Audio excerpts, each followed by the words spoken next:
Capítulo cuarto. Mis abuelas. Tanto mi abuela materna como mis abuelos paterno y materno merecen un capítulo aparte. Ya dije en el primer capítulo que Raimunda, mi abuela paterna, había fallecido 2 años antes de nacer yo, que era pelirroja. Había tenido 5 hijos: Valentín, Germán, Miguel, Consuelo y Julián, y de niña había estado en un orfanato en Cretas, pueblo que aún no he visitado y que estoy obligado a ello. Mi padre tendría a veces problemas con su segundo apellido, unas veces Gracia y otras Desgracia. Mi padre hablaba de ella con devoción. Muy trabajadora, la familia estaba establecida en las granjas, en Cella. Me imagino que pasaría por su mente cuando a mi padre, el más pequeño, con menos de 2 años, su hermano Germán se lo dejó olvidado en un estercolero, o cuando con 5 años cuidaba de las vacas y recibía castigo del hermano mayor, Valentín, 17 años mayor que él, porque decía que no lo hacía bien, dejándole unas orejas grandes de por vida. Este mismo año, 2013, ha fallecido mi tía Consuelo, la única que quedaba de los hermanos. Para mí ha sido como mi segunda madre. En mi familia nunca hemos tenido ni siquiera una fotografía de mi abuela.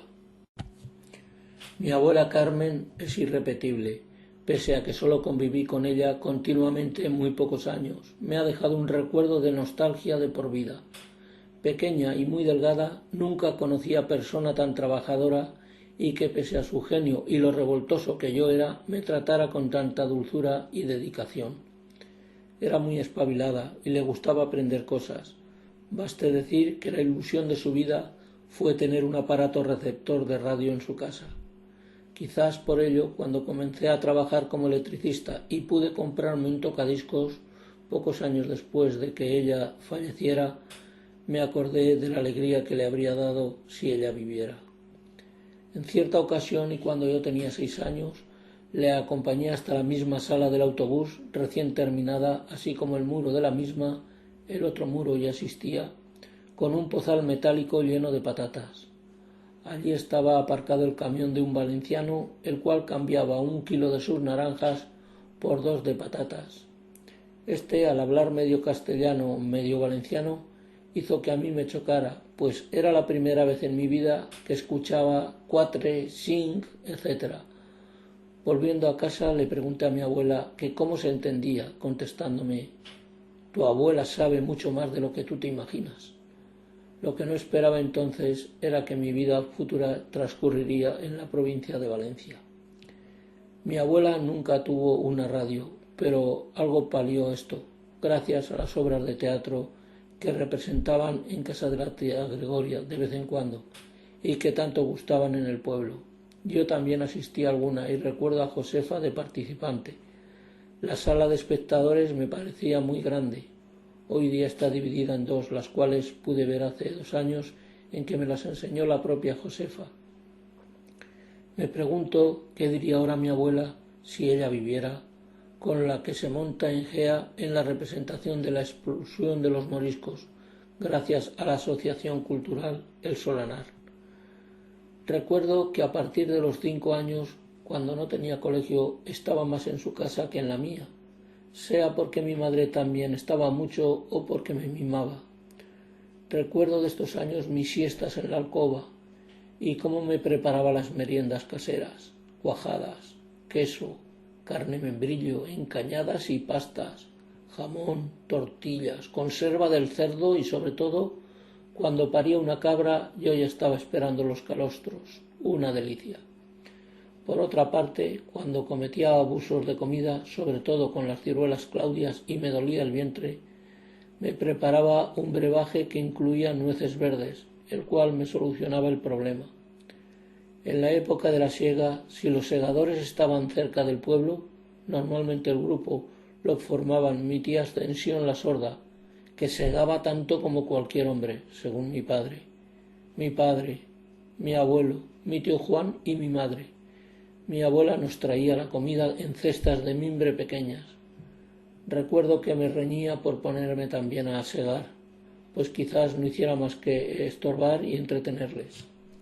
pero para cestas la que portaba mi abuela cuando iba al río a fregar o al lavadero con la ropa sucia.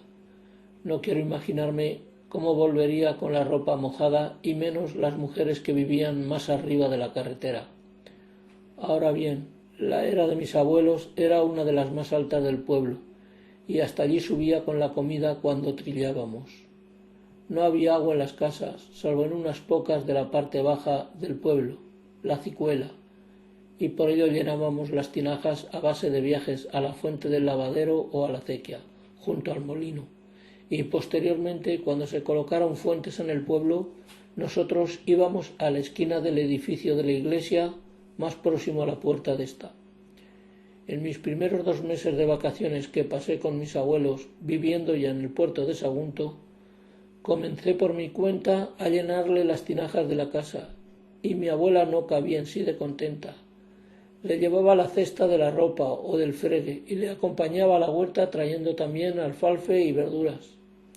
En el horno municipal, a donde por cierto le había llevado la cesta con la masa para hacer pastas, dejó constancia de ello ante todas las mujeres, diciéndoles delante de mí: «No sabéis lo que ha cambiado mi nieto, no sé lo que le han hecho en ese otro pueblo, pero vosotras lo estáis viendo.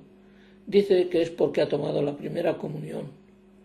Pobre de mi abuela, aquello solo duró la primera semana. Tras ella le manifesté que ya cesaba mi ayuda, pues ya se habían aprovechado bastante de mí. Por cierto, años después sabría cómo mis abuelos habían llegado al matrimonio. Estando mis bisabuelas en el horno, haciendo pan, la madre de mi abuela, Isidora, inesperadamente le dijo a su futura consuegra: «¿Qué te parece mi Carmencica para tu Tomás?», contestando mi otra bisabuela, Miguela: «Bien, es muy pita y muy trabajadora».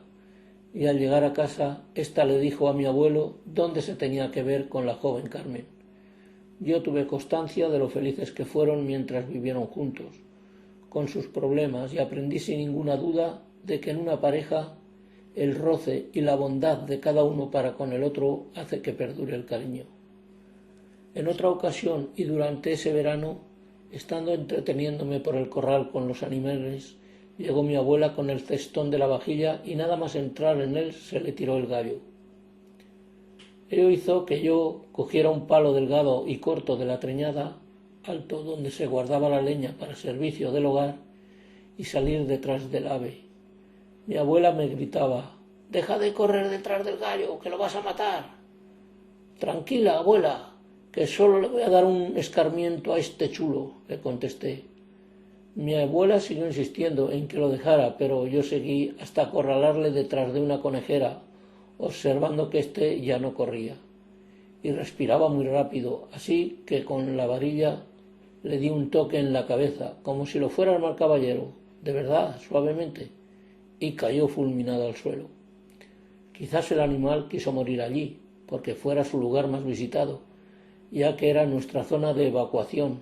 Muy pocas casas del pueblo tenían entonces retrete. Cuando salí de detrás de la conejera y le dije a mi abuela que el gallo se había desmayado, ésta comenzó a gritar: «¡Lo habrás matado! ¡Lo habrás matado!». Y pasaba a ver al gallo que estaba muerto. Con lo contenta que estaba yo con este gallo: «Me lo has matado». Mientras estuve con mi abuela durante mis vacaciones y todos estos años, ningún verano amenazó con mandarme con mis padres. A la gata le ponía de comer mi abuela, pues yo nunca me llevé bien con ella, dándose el caso de que en cierta ocasión le intenté retirar de cerca de la plancha de hierro del fuego para poder acercarme más a él y me mordió en una mano. Me solían mandar ir al corral a echarle las sobras de la comida a los animales, así que un día, llevando un plato que tenía mucho adorno, para hacer una gracia, lo lancé sobre la paja del corral y me llevé una sorpresa cuando se hizo pedazos. Tras ver que entre la paja asomaba el pico de una piedra, había que inventar algo que cuadrara a mi abuela. Por ello le dije lo siguiente: «Abuela, al tirar la comida en el curadero, la mitad de la calle era barranco, se me ha escapado el plato». «Pero si yo te mandaba al corral», me interrumpió mi abuela, a lo cual le hice saber que por si había pequeños huesos Tuve miedo de que se atragantara alguna gallina, contestándome mi abuela que el plato solo llevaba resto de verduras. Lógicamente había tenido que replegar los restos de la vajilla y tirarlos en la calle. Curioso, siempre escuché a muchas personas del pueblo, al nombrar a la calle correspondiente al corral de mis abuelos, como calle Culadero. Hace unos pocos años podíamos leer en el nuevo rótulo de dicha calle su nombre real, calle Curadero. Según algunas personas mayores, allí se curaba antiguamente el cáñamo y las pieles. De ello deriva su verdadero nombre. El corral era un lugar de mucho juego para los niños. Recuerdo que 2 casas más arriba de mi abuela vivía mi tía Miguela. Siempre le encontré un gran parecido con mi abuela, casada con el tío Antonio el niño, y tenían 3 hijos, mis primos Antonio, Virgilia y Carmen. Bueno, pues mi abuela me dejaba ir a jugar a casa de mis 2 primas. Jugábamos al escondite, a coger animales y sobre todo a Virgilia, con 8 años, le gustaba hacer de madre. Así que Carmen, que tendría entonces unos 4 años, y yo hacíamos de hermanos. Recuerdo que hasta nos reñía, como si fuera verdad. Con Antonio no jugábamos, quizás por ser algo más mayor que nosotros. En la casa de mis abuelos todo lo que había lo consideraba mío, sin preguntar, cosa típica de los mimados. Así que en cierta ocasión, y por esta misma época, había sobre la mesa de la cocina un bote con pequeñas plaquitas de sosa cáustica, nunca las había visto, con las que mi abuela quería fabricar jabón casero. Me eché un puño de la boca y nada más entrar en esta supe que había que dudar de todo en este mundo. Lo contrario que el porrón con vino clarete de cosecha propia, muy flojo según mi abuelo, que siempre estaba sobre la mesa y todos bebíamos en las comidas. Bueno, mi madre y yo chupábamos. Entonces existían muchísimas viñas en el pueblo. Ya que hablo del vino, recuerdo un día de aquellos en que mi abuela trajo un botellín de cerveza que le habían dado, y estábamos los 2 solos en su casa. Ella lo probó y dijo: «Esto sabe a meaos de burro. Tú no puedes beber», y tiró el botellín. Yo ya había visto que quedaba cerveza en el botellín, por lo que esperé a tener la oportunidad de probarla. Cuando ello sucedió pensé que mi abuela se había quedado corta en su opinión. Mi abuela tendría un final de vida que no se merecía. Al final de la década de los 50, para contrarrestar el cáncer, existían pocos avances, y aunque su hijo Victorino consiguió que la atendieran en Madrid por médicos pioneros, nada se pudo hacer. Fallecía el 4 de septiembre de 1960, sin ver mi marcha a los pocos días a la Universidad Laboral de Córdoba, tras conseguir una beca para aprender un oficio. Años después, mi tío Victorino me dijo que su madre había fallecido el día 3, pero le hice saber que no. Ese día, cuando falleció mi abuela, me mandaron que bajara a casa del médico Samuel Sánchez a decírselo, y en casa de este acababa de llegar el primer televisor al pueblo, estando televisando en aquel momento el partido de vuelta de la Copa Intercontinental entre el Real Madrid y el Peñarol de Montevideo.